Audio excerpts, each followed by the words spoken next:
It was a serene evening, the kind that invites reflection. Cristiano Ronaldo, after a grueling day of training, decided to clear his mind with a walk in the park. The golden hues of the setting sun danced on the leaves, and the faint hum of distant chatter faded into the crisp autumn air. As he strolled, the rhythmic sound of a ball being kicked drew his attention. Ahead, in a small clearing, a young boy was absorbed in his own world, skillfully maneuvering a worn-out soccer ball. The boy's clothes were tattered and his sneakers were frayed, but the intensity of his focus was undeniable. Ronaldo slowed his steps, captivated by the sight.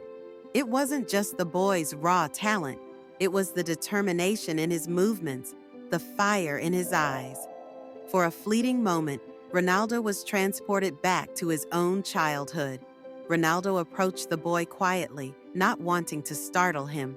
When the boy finally noticed, he froze, the ball rolling to a stop at his feet. His wide eyes reflected a mix of awe and apprehension as he recognized the world-famous soccer star standing before him. Ronaldo crouched slightly, a warm smile spreading across his face. "You've got some serious skills," he said, his voice calm and encouraging. "Where'd you learn to play like that?" The boy hesitated, glancing down at the ground. After a moment, he shrugged. "I just play. It's all I have." Ronaldo's smile faded slightly. "What do you mean?" he asked gently. The boy looked up, his expression carrying a weight far beyond his years. "My parents, they died in a car accident," he said, his voice trembling. "I live in the orphanage now. Soccer, it helps me forget." Ronaldo's chest tightened. The boy's words struck a chord, stirring memories he hadn't revisited in years. He thought back to his own childhood in Madeira, where life was anything but easy. He remembered running barefoot on uneven streets, practicing with a ball that was barely held together, dreaming of a better life for his family.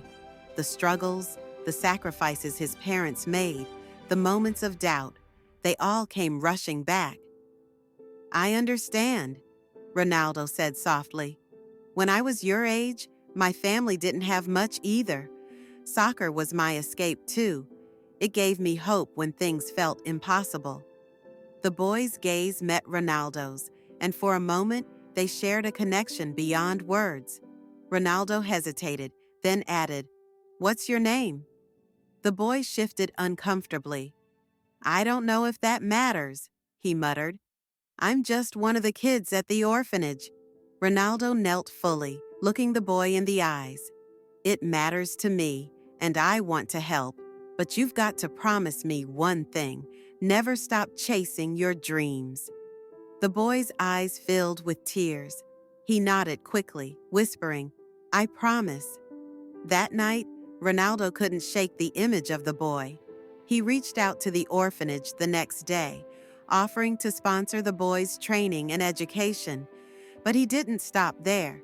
He visited the orphanage himself, taking the time to meet the other children, hear their stories, and inspire them with his own. During one of these visits, the boy shared more about his parents. "They were on their way to pick me up from practice," he said, his voice barely audible. "It was raining, and the car slipped off the road. After that, everything changed."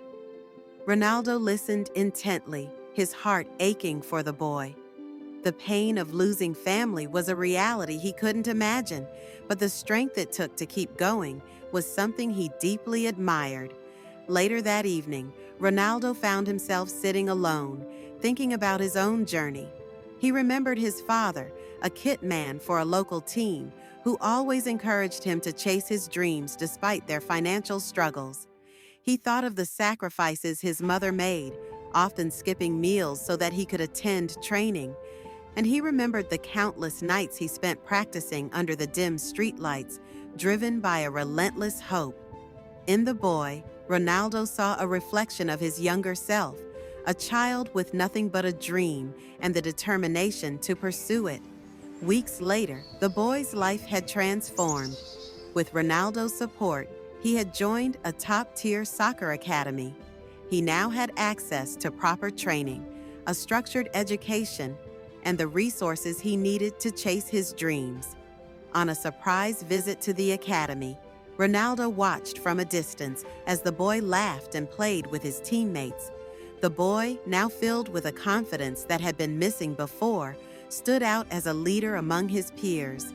As Ronaldo turned to leave, the boy caught sight of him and ran over, his face lighting up with joy. "Thank you for believing in me," he said, his voice filled with emotion. Ronaldo smiled and placed a hand on the boy's shoulder. "Don't thank me. Thank yourself for not giving up." Years later, that boy would go on to inspire others, sharing his story of resilience and the moment that changed everything. And Ronaldo, reflecting on that chance meeting in the park, knew that sometimes a simple act of kindness could change a life, and perhaps even the world.